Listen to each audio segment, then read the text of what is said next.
Hello, my name is Dr. Jessica Rowland-Williams. I'm the Senior Director of Client Service Delivery here at the National Institute for Student Success. And welcome to Partnership in Practice, which is a series dedicated to amplifying our clients' voices as they navigate the phases of implementation.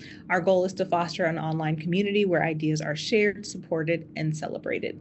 And today we're excited to feature Dr. Lori Lowder, who is the Associate Vice Provost at Kennesaw State University.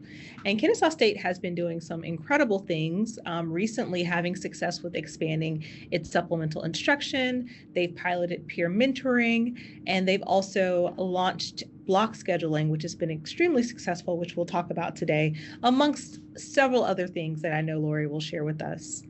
So let's dive in with our first question.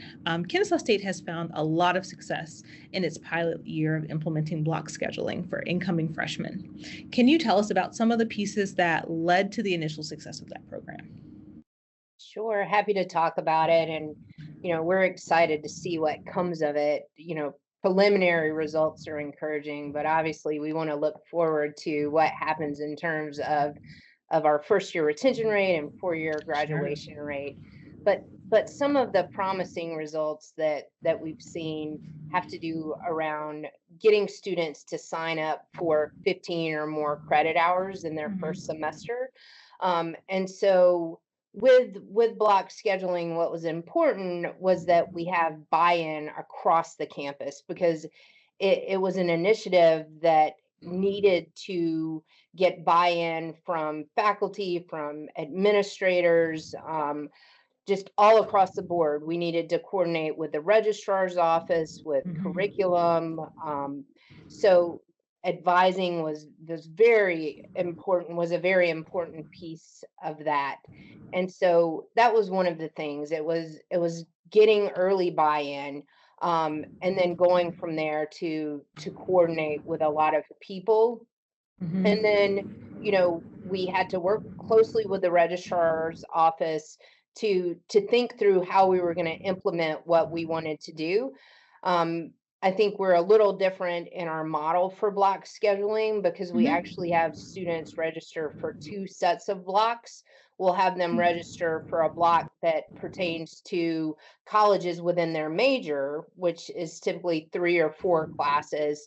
And then we'll also have them register for an English and math block. So that's based on which math they start in. So we'll have English and math 1111, English and 1113, English and 1190. So, and then also one with stats 1401.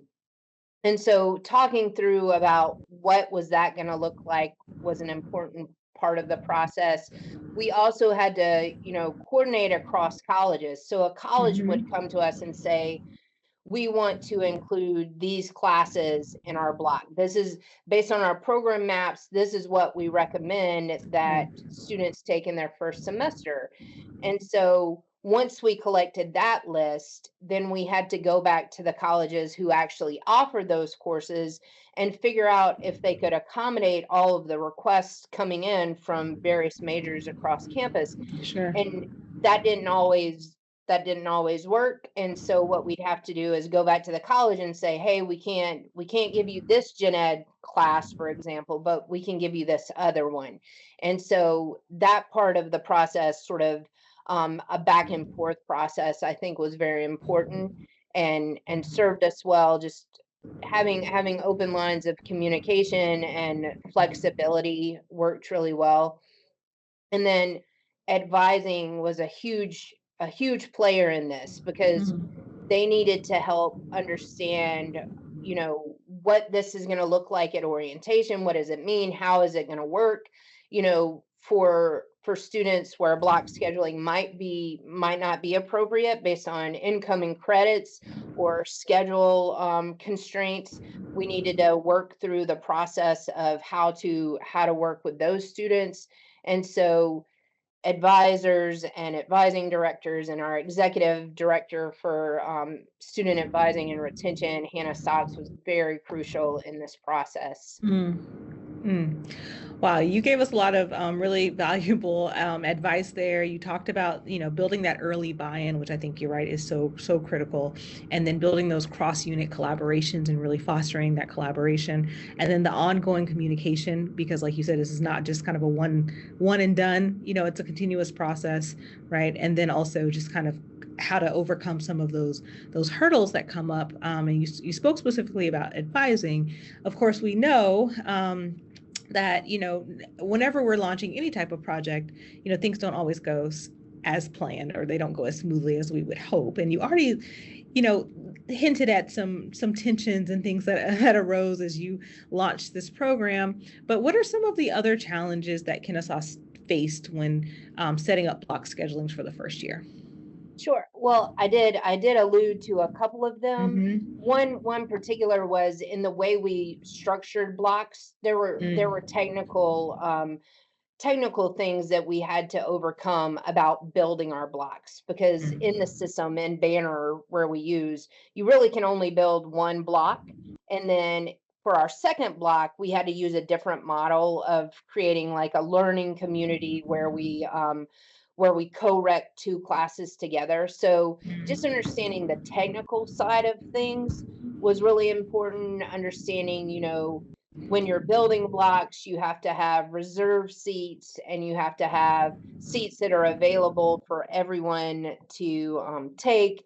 And so there were things like, this particular block was meant to cross majors in two colleges, and that caused some confusion. So just some technical things to consider, I think, that we've done a good job overcoming. um I think messaging, we did do a good job of getting buy-in and moving forward with it. But with us being such a large place, not everybody knew. Sure. And quite honestly, we saw some challenges, particularly with our dual enrollment students, Mm-hmm. who were used to scheduling in a particular way, who could pick, more freely about which classes they wanted to take. And so that was a lesson learned. Get the word out that block scheduling is coming, and that here are the benefits in terms of, you're taking classes that, if you decide to change major, are going to be relevant. You're also getting into 15 credit hours or more, which is going to put you on the path to graduate. And then most importantly, that aspect of helping students to build community. And so we've been very intentional in the coming year in creating marketing materials and making sure that we're talking about block scheduling in our open houses to help families and students understand that. And we're also helping students understand, one of the drawbacks we've talked about or heard from students is, well, I've lost choice. And I think if you're new to college, you think that you're going to be able to go in and register and get whatever course and whatever Sure. professor at whatever time that you Right. wanted. And it really doesn't work that way. And Yeah. so through block scheduling, we've actually preserved you. It might not be exactly what you had in mind, but in terms of time and cohorting you together, this really is beneficial. And I think, our plans are to discuss that and emphasize that more in the coming year. So I'd say that was one of the biggest things that we saw that we've learned from.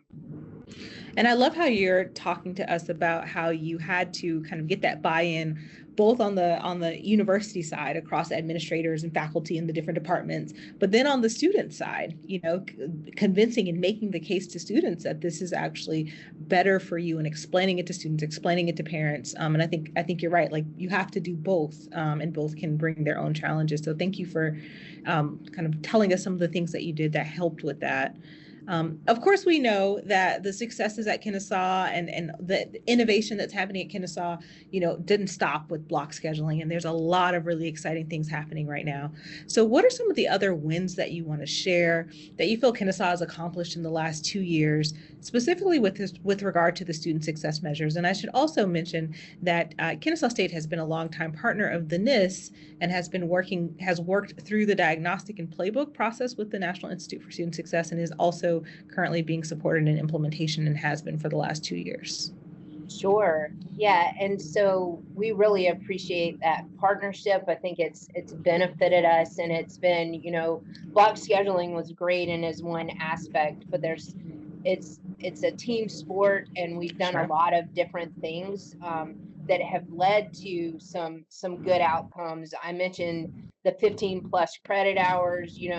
We saw a 15% increase in the number of first-time full-time students who signed up for 15 or more credit hours. And with that, part of the buy-in around that is oftentimes here at KSU, at least, we'll hear, well, we're concerned that workload of 15 credit hours is just going to be too much on students. And the literature says that's not what we see, and that's not what we see in the data as we've moved forward this semester. Those students who attempted 12 credit hours had a lower GPA, term GPA, than those who attempted 15. And so what we've seen in the past and through the literature has continued to happen with this larger scale effort. And so that's exciting. And we saw that, we've had improvements in terms of the percentage of students who went on probation or warning was down this fall compared to last fall. We've seen that the percentage, and I say it in terms of percentages because we had enrollment growth. Our freshman class grew by over 1,000 or close to 1,000 students. And so I want to speak in terms of percentages, not just raw numbers, but we saw a higher percentage of students who were on the dean's list and the president's list. So all of these are pretty exciting metrics, but things that tie into those metrics are, of course, we've talked about block scheduling, but we've also, we've done coordinated advising. That was one of the recommendations that came out of the NIST, and that's allowed us to interact with students in more consistent ways, and helps a lot with scheduling initiatives and registration initiatives. So that's been good. We've also had an emphasis on improving success in our critical courses, and we saw improvements in this fall. And part of some of the initiatives that tied into that were a midterm grade initiative. So having more faculty submit midterm grades, and that was the highest we had seen last fall. And moving into the spring, it's again increased. We also have better engagement from faculty with the early alert process, which is information that gets fed to our advising team, but we also have a new unit called Student Success Programs that offers some success coaching. That's the area that also oversees our peer mentors. So they're doing exciting and great outreach work, and are seeing a lot of students as well. We have Yoo-Hoo Analytics, which is a platform being used by our faculty members. It's learning analytics. It's helping faculty connect with students who aren't doing as well in their classes. It provides them an easy way to see who might not be doing as well and who might need outreach, and provides a seamless way so that you can reach out to students. We also have an initiative that we're excited about out of CEDL that has to do with faculty development and faculty recognition for nurturing success strategies in the classroom. So all of those things are happening at KSU that we're really excited about. Wow, that is so incredible. And you said something that we don't really hear a lot. Oftentimes when you see increases in enrollment, you sometimes see a little dip in the outcomes of students because it puts a strain on campuses to have to serve so many more students so quickly. And so I think it's a real testament to the work that you've done to really strengthen those support systems to be able to not just serve the additional students, but to help those students to truly thrive. And it's showing in the data. And so that's really remarkable. So congratulations to you and your team for all of your hard work. And as I said before, you all are certainly one of our all-stars, one of the NIST all-stars. We're really happy to be partnered with you. So my last question for you, Lori, is what are you looking forward to the most when it comes to the future of student success projects and just the continuation of the work at Kennesaw State? I'm excited about, personally, I'm excited with all of the amazing people and teams that I get to work with. I get to work with the colleges on their initiatives that are in their strategic plans around student success. I get to work with all of the advising teams. I get to work with our peer educator units. I don't think I mentioned that they've continued to see growth, and we clearly see that there's impact there, and they're sorry, they've been successful in engaging more students, and we've had better collaborations with them and with advising and with student success programs. And then outside of our areas, in student affairs, we have things like flight that contributes to belonging. We have initiatives around wellness that are very important and crucial. So I'm excited about all these developing collaborations and this excitement about continuously improving and trying things out that are known to be beneficial to students. So. Yeah, that is awesome. Well, thank you so much for joining us today for Partnership in Practice. I really enjoyed our conversation, and we hope that you'll join us again soon. Thank you so much. Okay.